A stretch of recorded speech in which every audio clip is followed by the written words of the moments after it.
I invite brother Muhammad Hanzala to deliver a speech on the topic of Holy Quran. Praise be to Allah, the creator of the world, and peace and blessings be upon his prophet Muhammad sallallahu alaihi wasallam, the head of all messengers, upon his family and all his companions. Respected President, honorable guests, dear teachers and dear friends.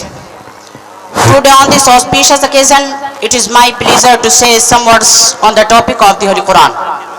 Allah says in the Holy Quran, هُدًى لِلنَّاسِ وَبَيِّنَاتٍ مِّنَ الْهُدَى وَالْفُرْقَانِ. Dear audience, Allah created mankind and wanted them to follow the right path, so that they prosper in this world and the world hereafter. For this purpose, He sent down many messengers and prophets to guide the mankind. To every prophet and messenger, He revealed books or divine notes. The major divine books are four. Torah was revealed to Sayyidina Musa, peace be upon him. Zabur was revealed to Sayyidina Dawood, peace be upon him. Injil was revealed to Sayyidina Isa, peace be upon him. While the Quran was revealed to Sayyidina Muhammad, Allah bless him and give him peace.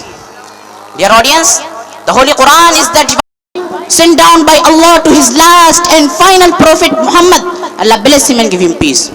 It was revealed to him through the angel Sayyidina Jibreel, peace be upon him. Dear brothers, the Quran is an eternal and perpetual divine book on the surface of the earth. It will never accept any change and corruption. No one can produce a single verse like that of the Holy Quran. The Quran challenged the unbelievers that if they are in doubt about the Holy Quran being Allah's book, they should produce a chapter like that of the Holy Quran. But nobody could dare to accept this challenge till now. The Quran is the complete and best guide for living life and seeking Allah's pleasure. The teachings of the Quran are universal, addressing all people throughout the world regardless of their creed and color. The enlightened man should purify his morals, condemn all wrongs, order good deeds, and call for the establishment of justice and fraternity. The Quran creates proper relations between man and Allah and man with man.